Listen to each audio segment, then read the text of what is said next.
WOKB, Winter Garden, Orlando.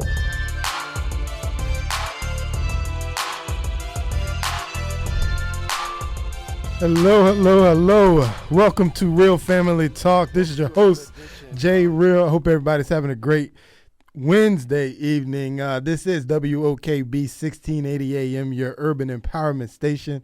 And like I said, this is your host, Jay Real from Real Family Talk, man. It's a rainy day here in the city, man, tonight. Rain all over the place, man. I had a whole lot of trouble getting in tonight, but I made it, and that's all that matters. Glad I'm here, enjoying myself as we embark on the show this evening, man. Jeremy's in the building. He was gone last week. How you doing, man, Jeremy? I'm good. How you doing out there? I was gone last week. No, I was here last week, wasn't I? I thought it was the week before.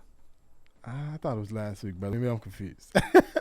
It's all good, baby. You here now. I'm pretty sure I was here last week. That's all that matters, man. We got Miss McCrae's on the way too. She'll be here in a few minutes. Real quick, man. I didn't see the game last night, but I bet you did, brother. Brother, what happened to the Heat last night? Kawhi Leonard happened to the Heat last night. That's the best thing to say. What happened to the Heat last night?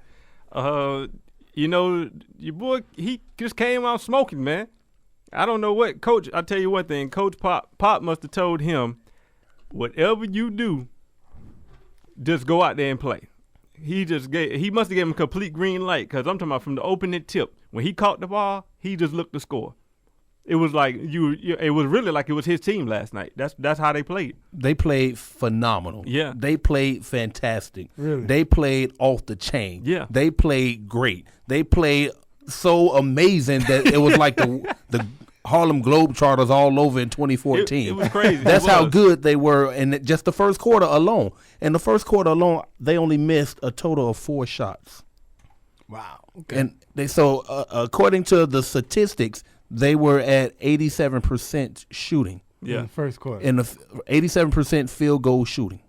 Now, don't get it wrong now, because Miami was already at 55% Right. of shooting, and that's a good day. Right. That's still a good day. That's still a good. That's a win. That's enough to win. Right. Unless the other team shoot high. And that's what happened in that first quarter. San Antonio played phenomenal, and they did a moment that real basketball players, real fans of the game would know. Coach Popovich did a Phil Jackson move. Everybody touched the ball before you shoot. Yeah. Because they passed that ball quick, and they did. kept moving. They did not stand still. Everybody kept moving. Even the bench, they kept moving on the sideline. Matter of fact, I think the ball got passed so much, a couple of coaches on the sideline touched the ball too. Yeah. Before the ball went into the basket. Pop got an assist himself. I'm telling you, it was crazy. Well, I mean, when you look at the game, it was the first quarter that won it, because by the end of the game, they had tailed off and they like shot 60% for the game, so it kind of balanced out, but. The defense couldn't keep up. Miami scored. Was it like 92 points or something? Yeah, 92 points. So total. they didn't have a bad offensive game at all. San Antonio had a better excellent offensive game, and Miami, they just couldn't stop them. Leonard had an awesome game, a career high for him. Yeah. Tony Parker did what he know how to do, and the bench. You can't have one man versus a team. It's Right. not going to happen. When the team is popping like that, then you need to get your team together. Mm-hmm. And I was kind of upset at Miami because they didn't play as a team player. No. Okay. They didn't. Bosch only had four shots. What, total 9 points? Yeah. Chalmers just. Chalmers was As Stephen A. said, just where has he been? Yeah. He came. He did like he did the first 2 games. He just came in, did some fouls and some turnovers, and sat down. That's what he did. Gotcha. And when you get calibers of players like that all on one team, it's hard for everybody to fit in and figure out their role. Yeah. So when you got everybody else, San Antonio is a team. Pop made sure that, listen, you are a team. Gotcha. And this is what's gonna happen. We're gonna play it my way, or you're gonna hit the highway. Yeah. And I've been telling people, though, I'm not hating on Miami, but I've been telling people, Coach Popovich ain't gonna let you beat them twice. That's just kind of coach he is. Now, he's not going to let you, but they might take it. They might. I mean, that's what they're going to have to do, And it's one of the things, like, LeBron have to, if this game didn't show it, he has to understand that he's going to have to take some of these games by himself. if that's what's called to be. Like how he played in the third quarter on the game 2. That's how he should have played the whole game last night. Once they figured out that everything wasn't popping, because D-Wade didn't have a horrible game, but he wasn't playing how he played in the first 2 games. Gotcha. You know, Ray Allen didn't hit the shots, all the shots. You know, he knocked down a couple of threes. You know, they made the run because at one point San Antonio was up 25 points. Yeah, I heard that. And they made a run in the third quarter. In the third quarter, they got it down to 7. Then Gallinari hit a 3, took it back up to 10, and they didn't look back. But yeah, man. Like I said, I heard some stuff on the radio this morning, but I couldn't believe they said blew them out basically.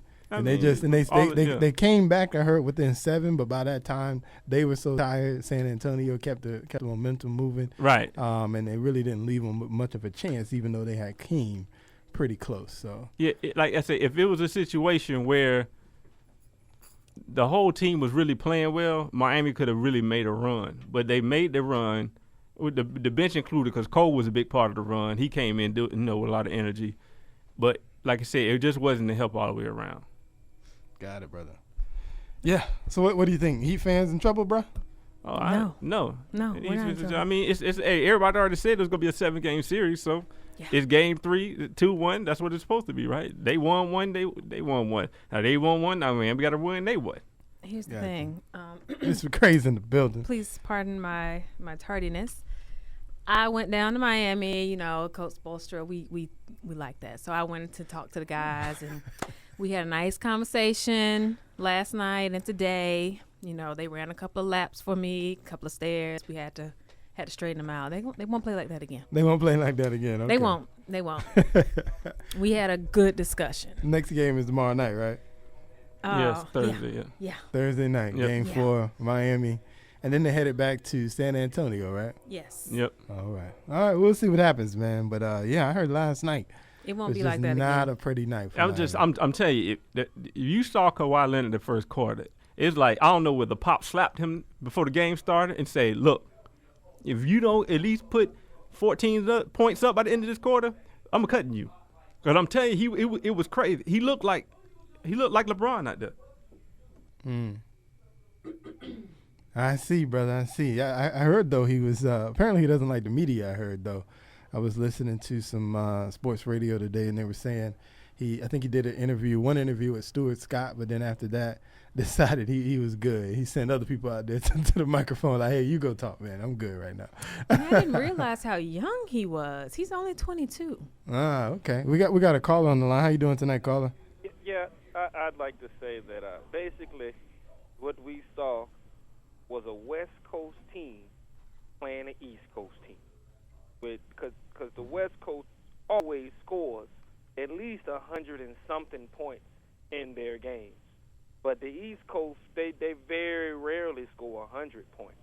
So when the Spurs from the West Coast step up to the West Coast type talent that they have, the East Coast teams can't keep up with that speed and the scoring abilities that the East Coast teams have. They just can't do it. The West Coast is just much more of a scoring coast. I don't know, but that's just what happens. Scoring coast, huh, brother? Yeah, because everybody knows the West Coast scores way more points than the East Coast, and you can see why when you watch that game 3. All right, brother. Thank you very much. And tell Ms. McCray to get there on time. You know what? Can you get here? How about that? How about you be here? That's Mr. King. For anybody that didn't know, he didn't introduce himself, but that is Mr. King. Man. 407-894-1680 is the number. 407-894-1680 is the number. I just got to disagree. What you saw was a team that came out on fire. Yeah. It was like one of the biggest analogies I had. I was watching Numbers Never Lie, and it was like it was almost like a video game, where they just wasn't missing. Yeah. And that's basically what I mean. They just wasn't missing. They was hitting everything.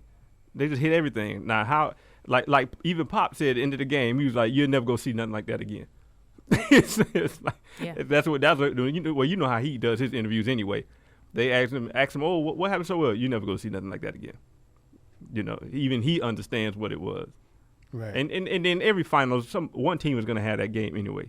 Where you just can't miss. Miami's probably going to have one of them games as well. So.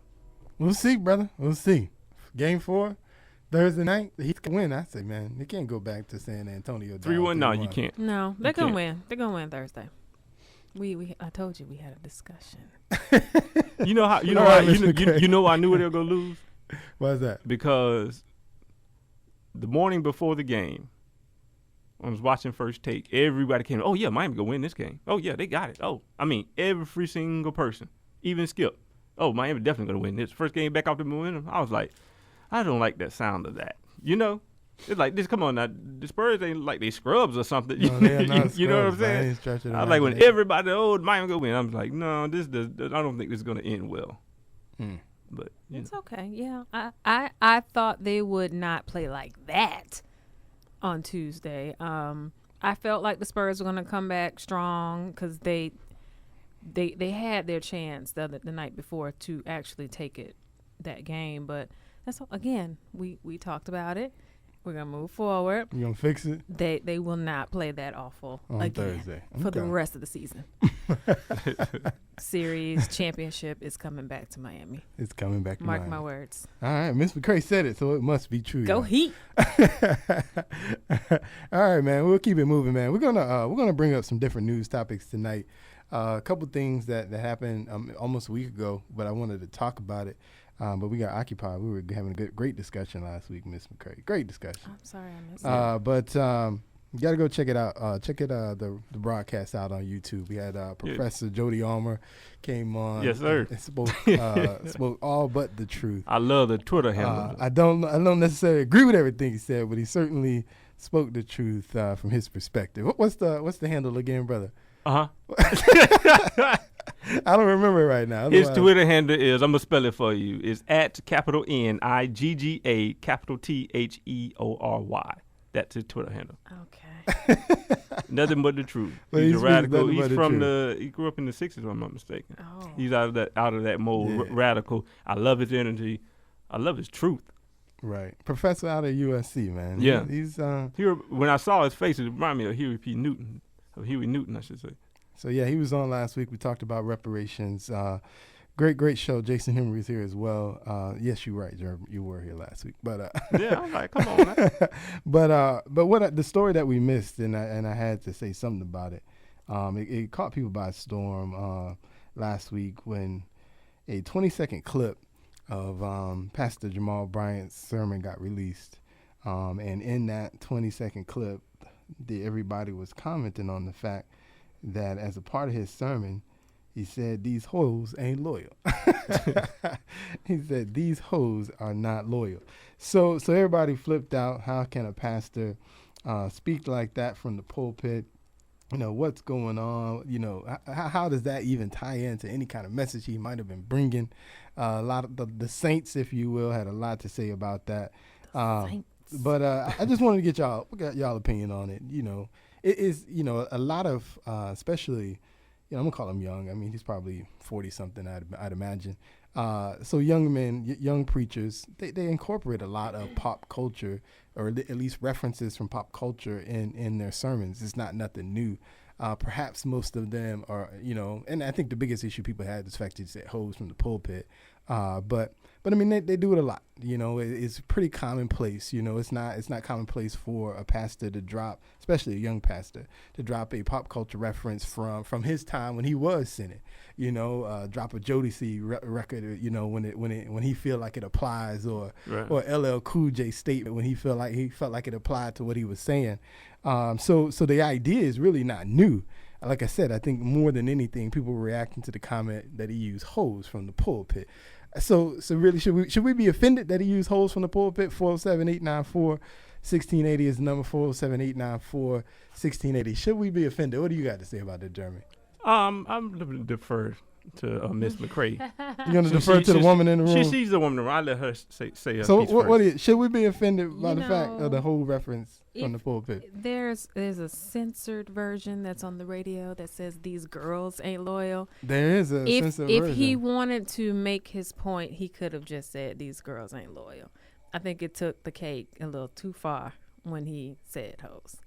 Gotcha. My personal taste. Ladies, do you agree with Ms. McCray? Ladies, 407-894-1680 is the number, 407-894-1680. So the use of hoes from the pulpit is a little unnecessary, even if it fits into the context of what he was saying. He put a statement out himself where he said, one, don't judge me off a 20-second clip off of my 30-minute message.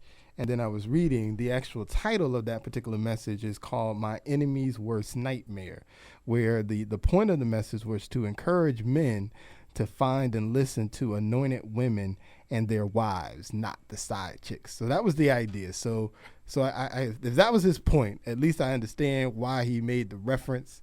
You know what I mean? One of the things I wondered when I heard that was like, did he write that down? Right. Was that in his his sermon impulse, notes? Was that an impulse move, or so he was writing out his highlights, his outline, whatever he writes when he's writing when he's thinking of his sermon? Was that one of the lines where he was thinking, in a moment that wasn't, in a moment at his house with his pen and pad and went, you know what I'm gonna hit him with? I'm gonna hit him with these hoes ain't loyal. That's gonna kill him. You know what I'm saying? Was that his thought? And drop the mic. Boom. In the pulpit. I'm going to go ahead and hope that was just off the cuff. I think he was just feeling it. He was in his moment, and boom, that popped into place. But then that brings a bigger question for me, though, Miss McCray, because I'm thinking if he dropped that off the cuff, like I said, if he heard it off the radio, then he heard more than likely the censored version. so where did he the album track at? He heard it when he heard the mixtape. That's why. Yeah, he heard it on the youth mixtape in his church. Somebody, and, and I'm not one to say you wrong for listening to other music besides gospel. I'm not saying he's wrong. Because but let me say this. Speaking as I can't say I'm a fellow writer, but when I write, I write. Or if I'm, let's say, speaking passionately, or you know this, J Real. If I'm speaking and I'm trying to prove a point home, I'm personally going to usually say the most out there thing to catch your attention. Would you agree? Okay, I'd agree with that. Okay, and I think that's where he headed. Because like you said, Mr. Frey, I know, I'm sure, I know he heard the censored version. Mm-hmm. I know he heard the censored version. But when he said hoes, he knew it'd be like, bam, people are going to grab the word and say, okay, what did he say? So everybody in the congregation, I would say most of the people in the congregation, if you look off the reaction, let's say, even the women especially, they got the point.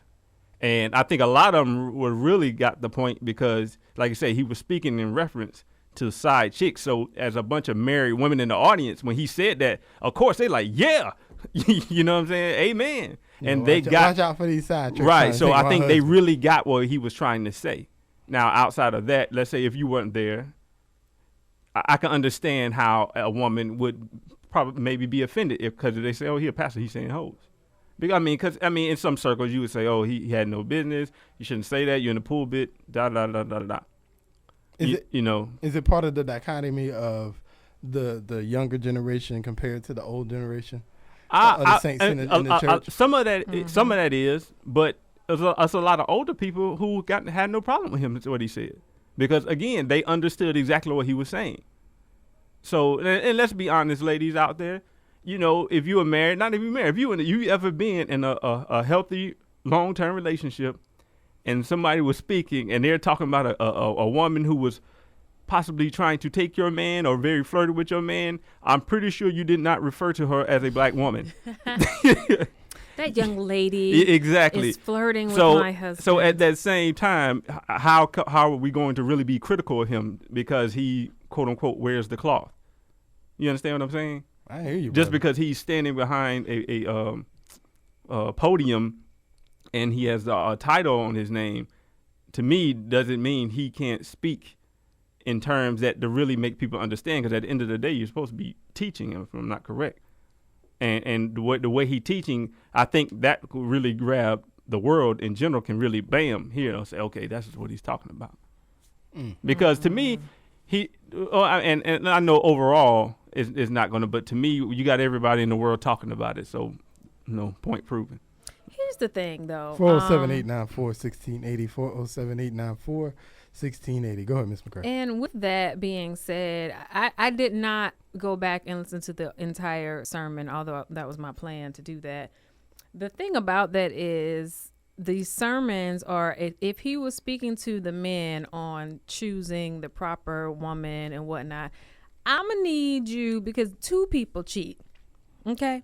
This is what bothers me when people always say, oh, it's the side chick, blame the hoe, blame the blah, blah, blah. Your man stepped out. Yeah. So that's true. as a pastor, and again, I did not listen to the entire sermon. So maybe he did that. Maybe he said, men, instead of giving these side chicks praise or even giving them entertainment, why don't you do right? Why don't you do what you're supposed to do as a man? And because it's always the woman's fault. It's always, oh, she the hoe. She the one that pulled my man this. No, he went. Right. He went by himself. So that's what I need more people to, excuse me, concentrate on. It's like they're both sides to this. Women always get the bad end of the stick. Always. So you just want some equal opportunity. Yes. Blame here. Yeah. But see, you know, because men can be hoes too. But that's part of manhood, quote unquote. That's true. That's the problem. But let me say this. Let me say this. Let me defer to you for a second. Oh yeah. Yes. That is a part of. Well, it's not a part of manhood. It's sort of a rite of passage that a lot of men take hold to. Right. As they grow up. Why? Because generally speaking, they're encouraged to. And that's the problem. But then the second the woman has more than one more than one partner or has a sexual life, but then she's a hoe. But that's a part of growing up, though. I mean, as you grow up, people have to realize that men and women are going to play those roles.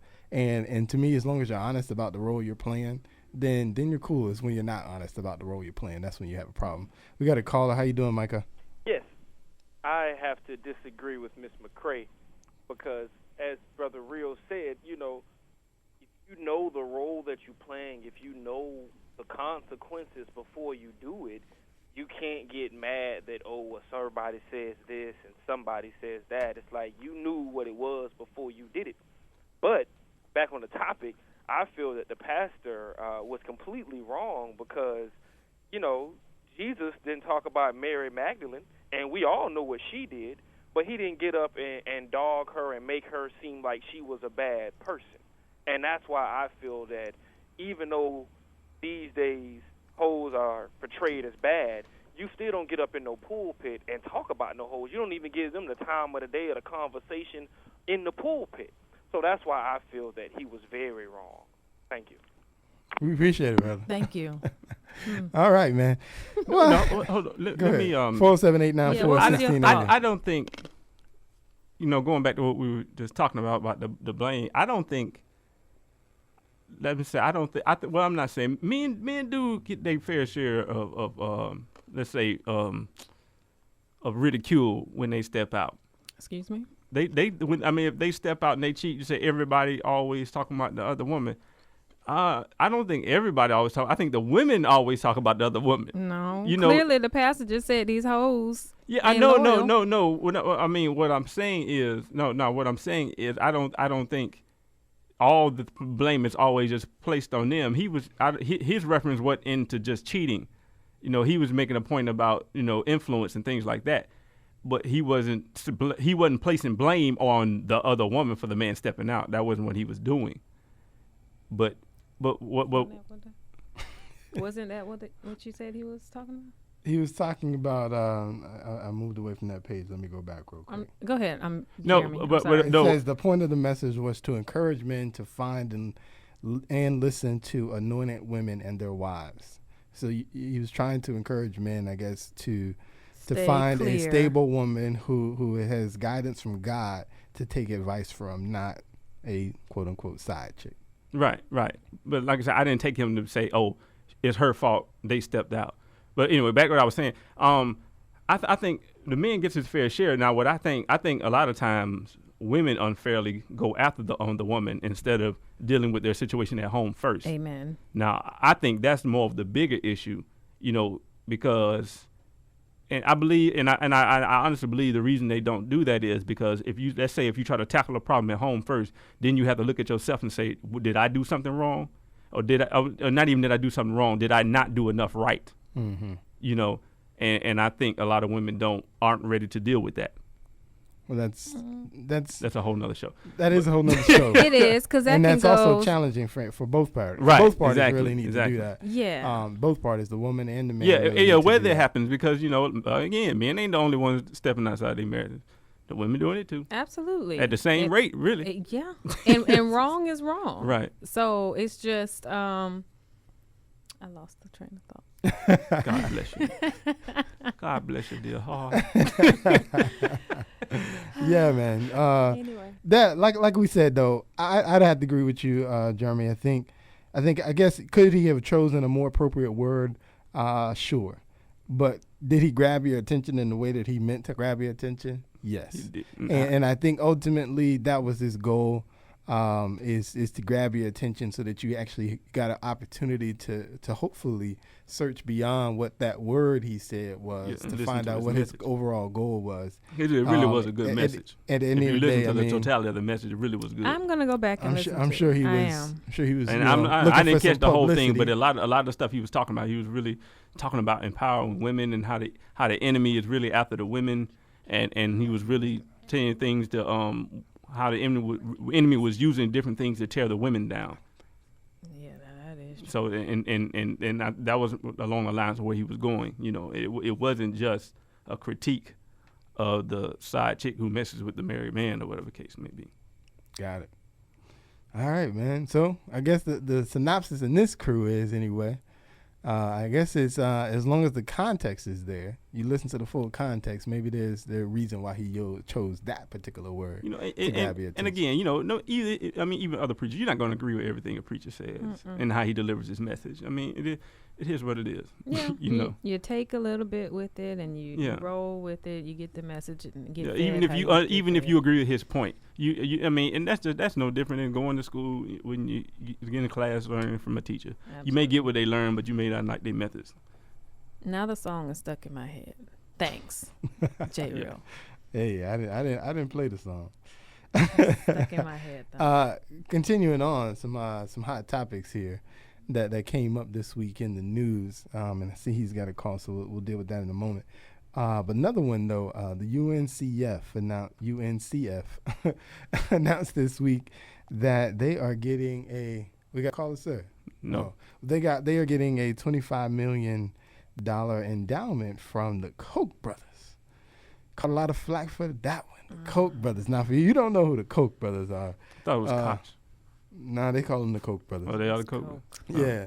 So the Koch brothers, so they get a lot of flack because the Koch brothers are huge supporters to the tune of millions of dollars of Tea Party candidates, different issues like voter ID issues, affirmative action issues. The Koch brothers fund a lot of this stuff through a lot of their different organizations. The Koch brothers are They was certainly what you would refer to as old school money that's been there for decades, and it keeps growing and growing and growing. And it's, trust me, that money is not going anywhere. No, it's not.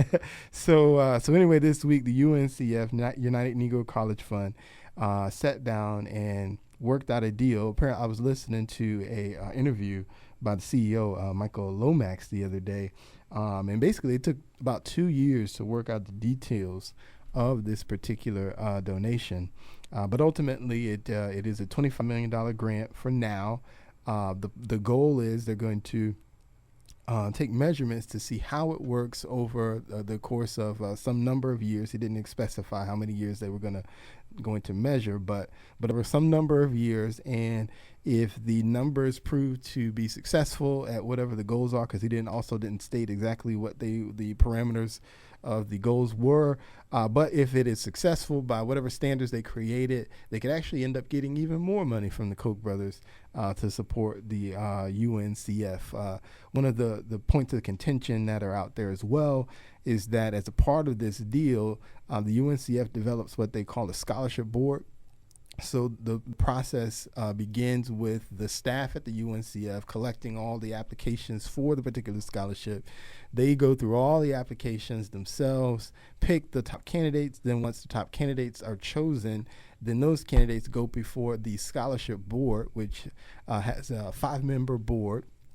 And the point of contention relates to the fact that the Koch brothers have 2 seats on that scholarship board.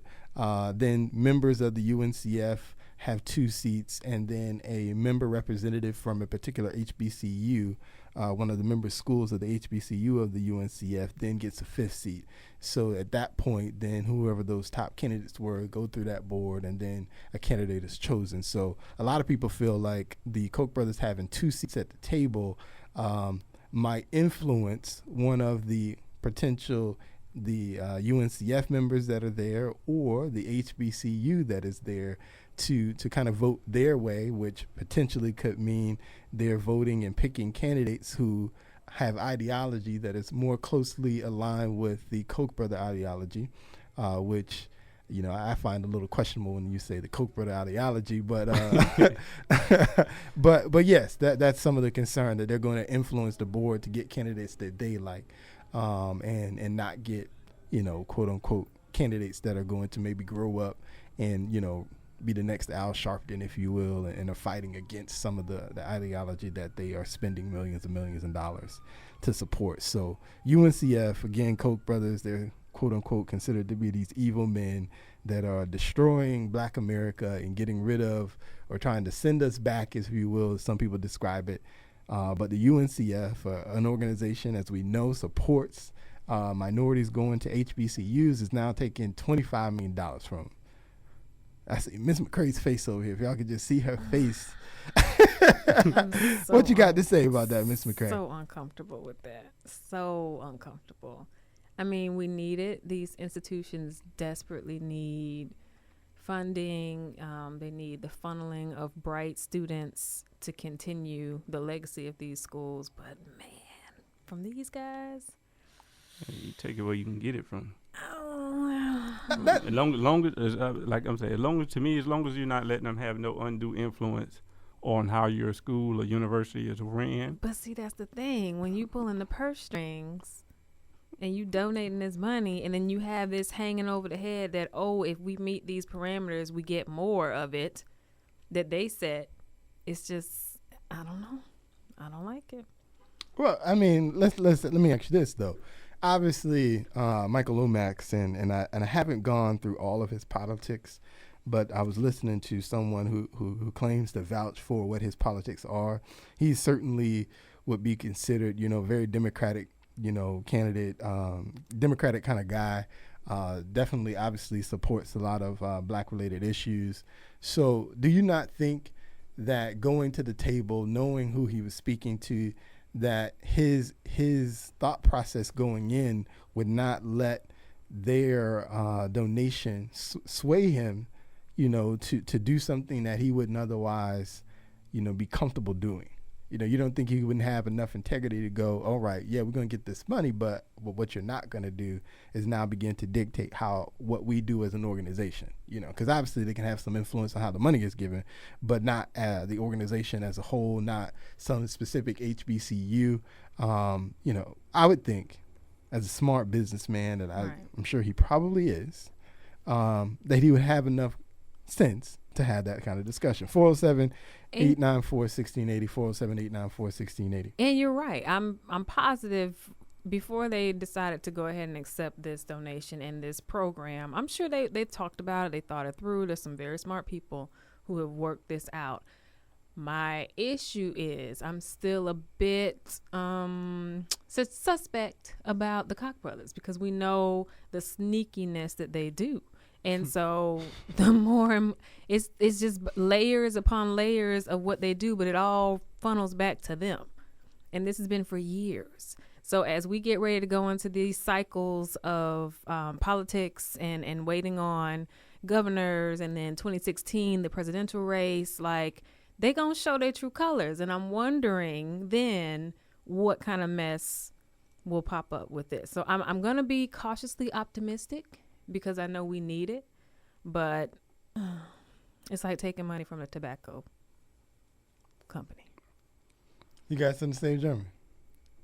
No, I'll say, hey man, if they willing to give you $25 million, take the $25 million. That's my Whatever opinion. we got to do to get more kids in school, Exactly. Because now I would say one thing I did read is they either have to go to HBCUs or I believe it was another 200 plus institutions that have right, because the Koch brothers sponsor they have already have scholarships for other schools already. Right, so it's like they can not that part I don't like that they can go to another school besides the HBCU with this particular money. Now I'm not saying there's something wrong with going to another school, but in regards to these particular scholarships, I think I would think the directive should be trying to steer kids toward the historically black colleges and universities. That's the one thing I had. I was like, well, I don't know about that, but Hopefully again, even if they don't go to plan. HBCUs, anything we can get more kids in school, I'm down with. Exactly. I mean, at the end of the day, the UNCF is a fundraising organization. Right. They raise money to send kids to college. That's what they do. That's the whole point. So for me, I look at it as, hey, man, wherever the money come from. Because at the end of the day, these accusations we're putting on the Koch brothers are our own personal feelings and emotions. Are they? They're Or not are they necessarily- documented? They're not necessarily the J-Real. truth. It's documented that they're donating money. but No. I'm talking about It's the documented that emotions that you say that we're carrying, that the accusations. No, I'm not denying that they fund these types of these things. But what I mean is it's our emotions that are determining that these things are some specific ill will against black folks. That's us. That's not them. Is it? You won't find an interview where they discuss that they're supporting voter ID laws to keep black folks from voting. So that's our opinion of what that does. It's not necessarily the truth, Miss McCray. That's all I'm saying, Miss Bless McCray. your fox loving heart. Bless it. Oh. I'm not saying it's not necessarily the truth. That's all I'm saying. But at the end of the day, they fundraise an organization. You know, the relationship actually developed some number of years ago. Again, when you do some more reading, because the Koch brothers own Georgia Pacific, and Georgia Pacific since for a number of years has always donated to the UNCF. And when the Koch brothers obtained that particular company, I think the year was 2005, if I'm not mistaken. When they obtained that particular company, they continued the donation that went to UNCF. So they've been, companies they're associated with anyway, have been donating to the UNCF since, the to mid 2000s. So this particular donation is just a larger piece of the puzzle that they've already been doing for 9 years? If I do my math right, is that right, Jeremy? Is that 9 years, brother? The last 9 years. So this is not some new thing that they're doing to spark, if you will, some great press, some good press about the Koch brothers and black people, if you will. They've been doing a portion of this for quite a long time. You know how they said the calm before the storm? 2016 is on its way. 2016 is on its way, And Ms. they McCray. are right now, and not just them, I mean all your friends, your Republican friends, are plotting right now to make sure that 2016 goes their way. Gotcha. All right, we'll see, Ms. McCray. I don't fault the UNCF. I say take money wherever you can get it from, and if you're upset about it, then you need to write bigger checks to the UNCF. Amen. And then perhaps they won't have to go out and get money from the Koch brothers. Right on. But that's how I see it, man. Good luck, kids. Hey, and at the end of the day, if they influence a few more young conservatives to go to school, get some degrees, Oh my God. positions of power, because one of the other things they talked about is that these scholarships are suited for students who are looking into entrepreneurship, and there's going to be mentoring programs involved in it as well. So again, there's going to be some good things that come out of this, regardless who the money came from. And so I celebrate the idea. And if we get a few more black conservatives out of it, hey, what's wrong with that, Ms. McCray? There's nothing wrong with a black conservative, Ms. Gray. Okay. They're good people too. We can move on. Isn't that right, Jeremy? They're good people too, man. We'll move on. Real quick, one more story, piggybacking on this Republican topic Your people. comment Ms. McCray made here. Last night, one of the biggest upsets in U.S. history happened in Virginia last night. The House Majority Leader had a primary where he lost to not an incumbent, but he lost to a Tea Party candidate.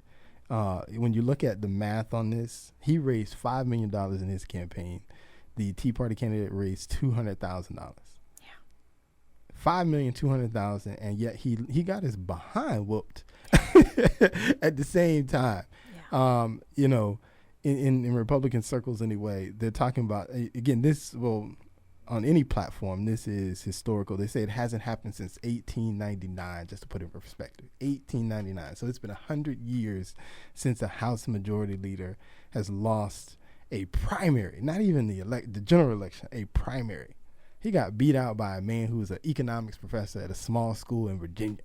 I mean, that speaks volume to what at least people in Virginia think about where the Republican Party is headed. So I'm curious to see what happens to this man, to Robert Bragg is his name.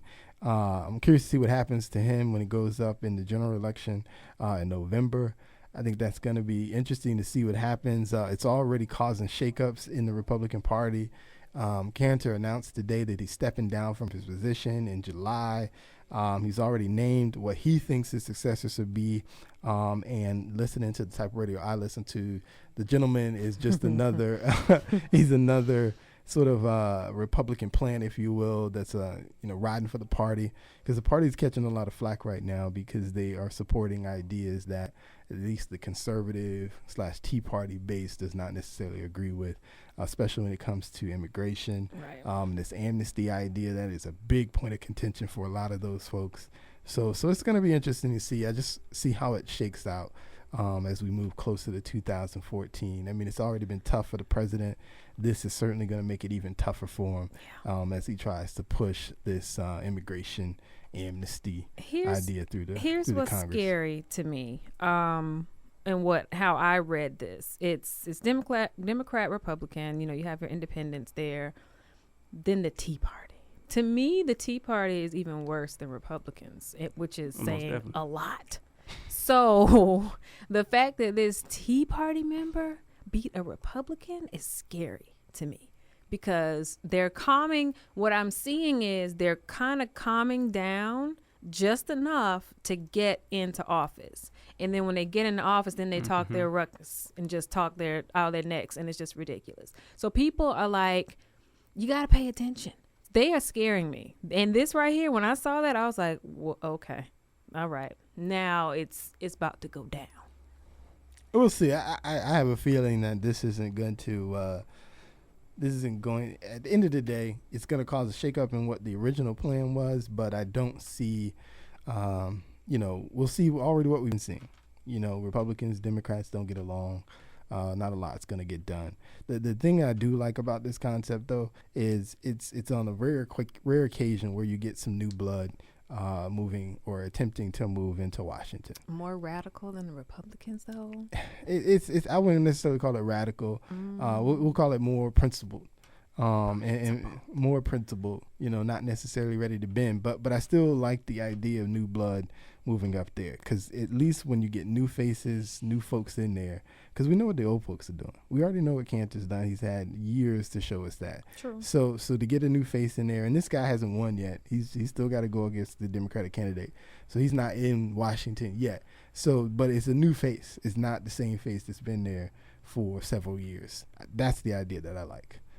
Get some new ideas, some new blood into Washington, because we already know what we're gonna get from these folks that's up there now. We've seen it for the last 2 years. We know what we're getting. I agree with you on so that we need part. some new faces, and so that's the idea that I like. And I love that it's the first time too, taking down an establishment.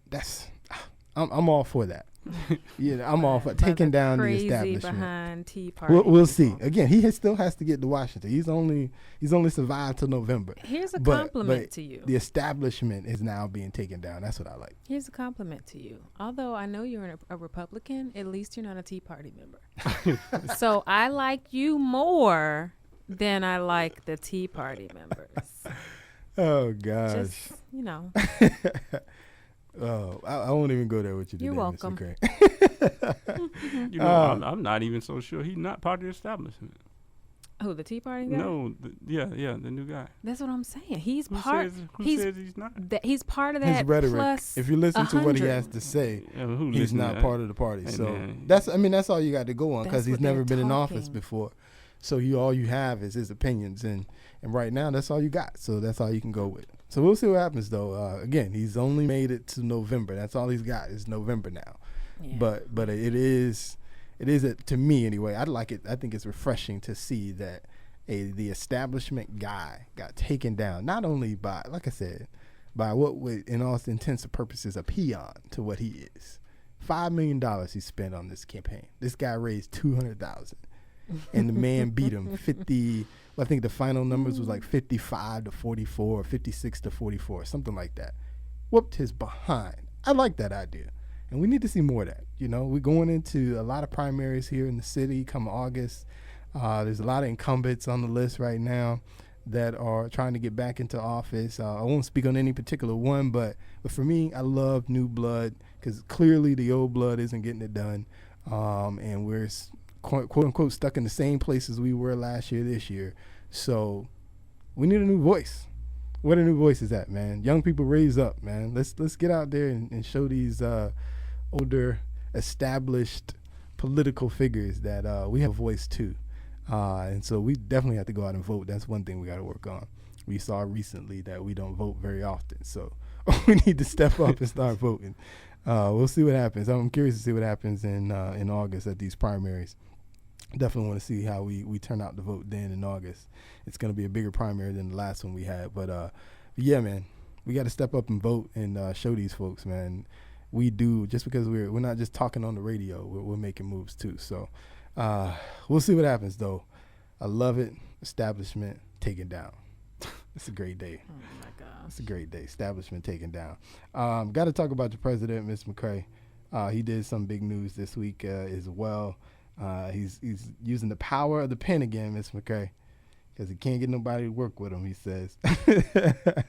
So what he did, you know what he did, Ms. McCray. What did he do this week, Ms. McCray? I know you read. Oh, you didn't read it, Miss? Oh, man. President Obama had a news conference, Mr. McCray, and you didn't tune in. Oh, he did something good. Well, what he did, Ms. McCray, is he signed an order so that it will cap student loan payments for about 5 million people who are federal direct student loan borrowers, so that it wouldn't be more than 10% of their income. That's what he did, Mr. McCray. Capped it at 10% of their income. Then I had to give it to him. That's a good idea right there. Yeah, it is. Because they hitting a lot of people hard on these student loans, man. And, you know, they don't go away. You can't get rid of them. They're there for you for life. For life. So the idea of capping them at 10%, I got to give kudos to the president on that one. I think that's definitely going to help a lot of people out. Because if you only make $16,000, then that means you can't pay more than $1,600 in that year. And when you break that over 12 payments, that's at least a little bit more affordable than a lot of the rates that they try and give you when they offer when they want you to pay these student loans back. So man, with the rates they offer, you can't never pay them things back. Them things be around longer than your mortgage. Now, to me, that's crazy. How is something that's a 10% possibly, or 20% of your actual mortgage in totality still take you longer to pay off than your mortgage? Something wrong. That's all I'm trying to say. I'm going to leave it at that. Let's get scholarships. I'm going to leave it at that. It's a hard life out there. You gotta study hard, study long to get them scholarships, Mr. McCray. I know. Everybody not doing that. But not even that. I mean, somebody got to take the loans out. Let's just say that. Yeah. And whoever it is, I pray it for. That's all I'm saying. Pray for me. That's all I'm saying. How about that? Dude, pray for me. That's a hard life. I'm dealing with them too. Yeah, brother, man. We all dealing with the student loans, man. 407-894-1680. So again, I give kudos to your lovely president. Did you see the Hillary Clinton interview the other day, Ms. McCray? I saw it. I did. Were you I impressed? watched it last night. It was interesting. You know, you try to back me in a corner all the time with this, J. Real. Like, I'm just asking questions, Ms. McCray. They just I have not given my endorsement to Mrs. Clinton yet. I didn't see the interview. Y'all enlighten me, please. But it was good. It just basic questions about surrounding her book that came out on Tuesday, and they asked her a range. The theme was from private to public, so everything from Monica Lewinsky to the Benghazi attack. Like, it was Diane Sawyer was the interviewer. It was a good interview, I thought. Any particular thing she said caught your eye? No, I think she handled it well, just like a politician.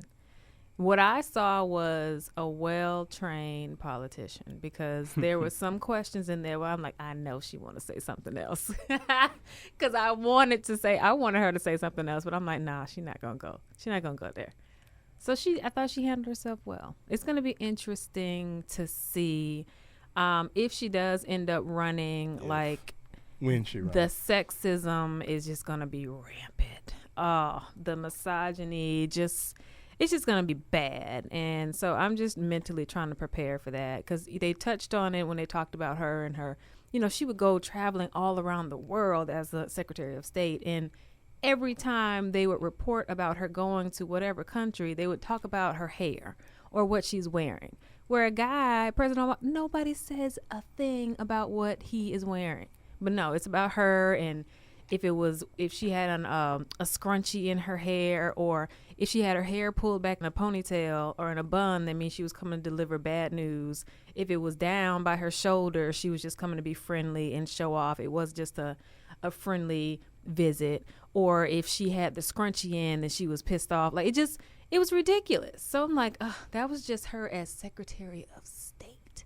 So I'm not ready. I'm not ready for if she runs. I don't know. I really don't know if she's going to run. When she runs. I don't know. This is all the setup. Come on, Miss McGray. I think she will, but I would not be surprised if she's like, you know what? I like my life. She's like, look, I got a grandbaby coming. I like my life. Y'all fools already bothering me. They are political. She's going to be 69. They are political that's what they guru do. masters. That's what they do. They will be. She will be running. I don't know. And trying to get back into the White House this time as the chief. I will be highly surprised, Mr. Cray, if she doesn't. I mean, this is all the setup. I mean, you think about this is the new standard for how you run for president. About a year before you start your campaign, you release the book. Then, of course, because she's a high-profile figure, because everybody don't get the interview with the book. You got to be a high-profile figure to get that. Right. So because she's high-profile, now she's, releasing it. And then what does she try? To me, the point of her interview was to make her seem more relatable. Mm-hmm. You can relate to me. That's why the quote, we were broke when we left the White House. Really? You were broke. Right. You were probably broke, but you were rich people broke. Right. Instead of $1 million, y'all you had had like $2 million houses. Yeah. And the mortgage on those $2 million houses was a bit much than what you could afford at the time. Yes. But because you were the president, you got to have those $2 million houses. Otherwise, they're going to be looking at you crazy. I did give her the side eye on that. She's like, yeah, we left poor. Houses, cost, and see, the fact that you said houses tells me, I was like, Hillary, So really? That's y'all fault y'all paying For 2-3 real? different mortgages. Well, not only that, they said, I think they said he was about $11 million in debt to the lawyers to defend him against that whole Monica Lewinsky thing and whatnot. Yeah. So, I mean, I'm sure that took a lot of the chunk of change too. But it's her idea to try and become more relatable to America. Which again, why do you need to become more relatable to America? Because you need America to vote for you. That's why you want them to become more relatable. I'm not Because otherwise, crazy. I know she going. Otherwise, run. I mean, this woman has no reason to write a book.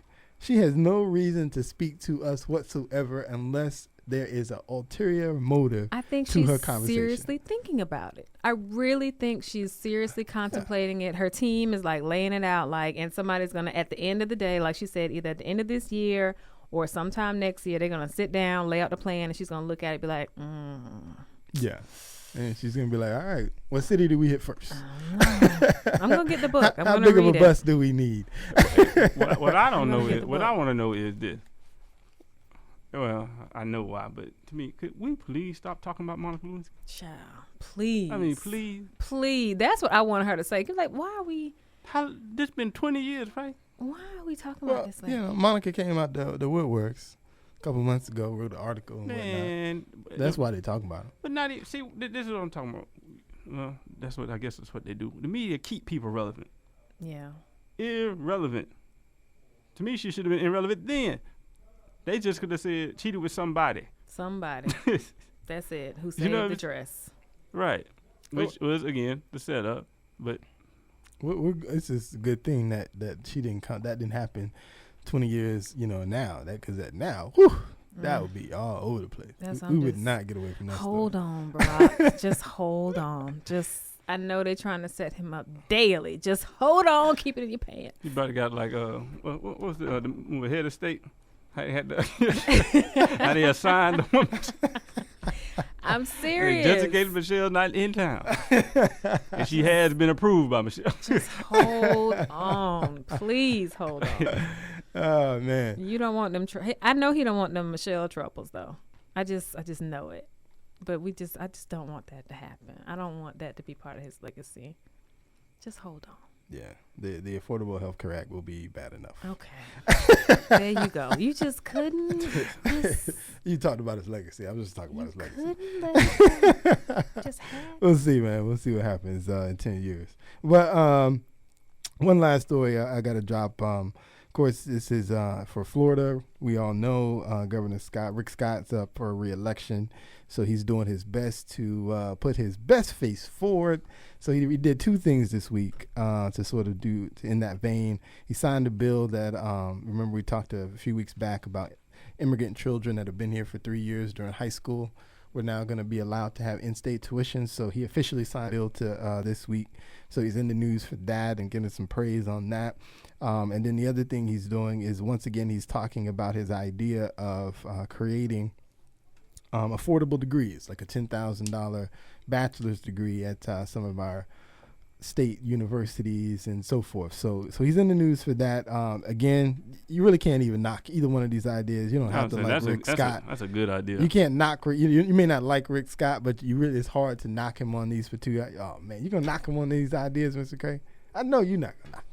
I know you support the idea of a $10,000 bachelor's degree. That's a great idea. It is. That's an awesome idea. It's just because schools are getting outrageous with how much it costs to go to school these I'm days. curious about the timing. These things. Well, this is not the first time he's mentioned this. Now he mentioned that. I don't even care about the timing. As well. Let's just forgive my student loans and let me go back and get that $10,000 one. And I vote for him. Okay. I ain't even gonna lie to you. Just forgive my student loans. I go back. I take out the one for the 10. Knock that off. You just give me my first 2 years of credits, and I just start at the junior level, and I just take the 10, and y'all forget the rest, and we good. I tell you, I vote for him. That'll get your vote, brother. Hey, for mayor, Orange County mayor, city council, and the governor. He can do all of it at the same time. What I found interesting, to let you know this is very politically motivated, the specific conversations, is in his talks. In his talks, he talked about how Charlie Crist supported the increase of tuition hikes. Yeah, I saw that. Throughout his entire governorship. He supported increases in tuition, and so here he is, got his $10,000 degree out here. He's trying to cap tuitions. Of course, they countered back with the idea that he's been cutting education a little bit every year since since Rick Scott has been in office. He's been cutting education as well. So we're cutting out the funding for education, but at the same time, the cost of education continues to increase. So we'll see how that works out. Somebody need to figure out this $10,000 degree ASAP. That's what really needs to happen. But to me, if you want to use an election year to actually do something for somebody, that's good. As long as you do it. But that's the problem. Unfortunately, he's just throwing out the idea. He's not the implementation. That's what I'm talking about. This is not the first time he said this. He said this a couple years ago as well. So he's still talking about the idea, but the implementation of that idea has yet to come to fruition. So whoever needs to create that or I should say create the implementation, they need to get on their job because students need these 10,000. I don't know what what fields they were created in. I think that's another part of the big equation is what field can you create it in, because I'd imagine you do this online because if you got teachers involved, you ain't going to do no $10,000 degree because they're going to make way more than $10,000 to teach a class. It seems like half the classes online now, aren't they? There's a lot of classes online, but I mean, it's like, man, people. UCF got 50,000 students. There's quite a few people attending class at UCF. Yeah. So they not all online, brother. No, they not. They not all online, brothers. They got to pay them teachers, pay them electric bills out there, build more parking garages so somebody can have some place to park. You know, they got a stadium to fill. You lie about that. They got to fill that stadium. So, all the upgrades and so dorms. trust me, they ain't brother. building them dorm rooms for them to stay. They stay in the dorms. I know that much. They collect the money. But yeah, man, this is coming to the end of the show here, man. We appreciate y'all for listening. Again, this is your host Jay Real. Tune in every Wednesday, Hump Day. We'll be here at 9 p.m. Real Family Talk. We'll see you next week.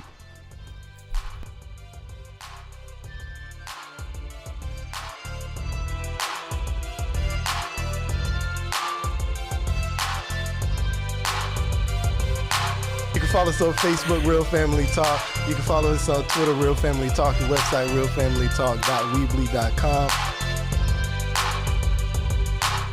WOKB, Winter Garden, Orlando.